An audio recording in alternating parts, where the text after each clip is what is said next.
Hello everyone, আজকে নিয়ে এসেছি একটি আচারের রেসিপি।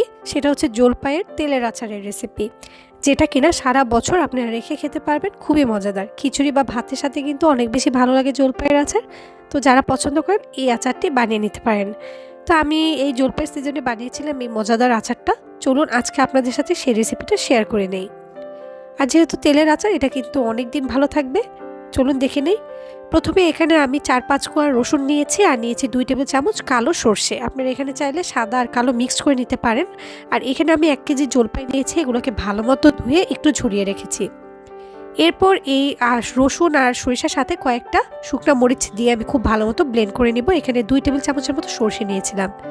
আর এই পর্যায়ে আমি জলপাইগুলো ঠিক এইভাবে কেটে নিয়েছি। এই দেখুন, পাতলা পাতলা করে কেটে নিয়েছি। অনেকে আস্ত করে দেয়, তবে আমার কাছে মনে হয় ছোট ছোট করে নিলে খেতে সুবিধা হয়। তো এগুলোকে খুব সুন্দরভাবে পানি থেকে উঠিয়ে আমি এভাবে কেটে নিচ্ছি। এরপর একে একে প্রত্যেকটা জলপাই আমি এরকম করে কেটে নিয়েছি। আর এখানে কিন্তু বেশ অনেকগুলো হয়েছে, 1 কেজি জলপাই নিয়েছি।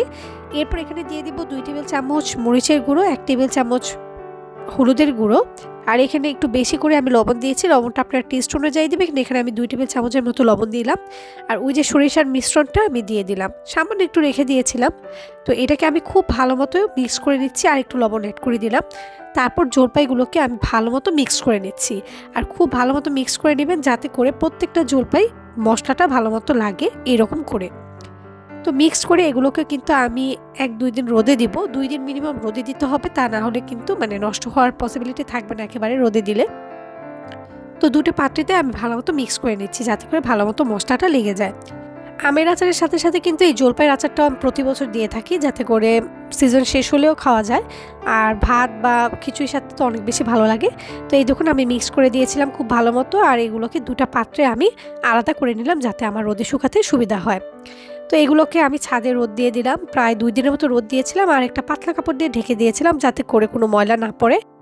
এরপর জাস্ট 2 দিন পর আমি রোদ থেকে এনে গরম তেলে এই জলপাইগুলো ডুবিয়ে দিয়েছি। আপনারা চাইলে এখানে রসুন আর শুকনো মরিচও দিতে পারেন। তো এইভাবে কয়েকদিন রোদে দিলেই কিন্তু তৈরি হয়ে যাবে মজাদার জলপাইয়ের তেলের আচার।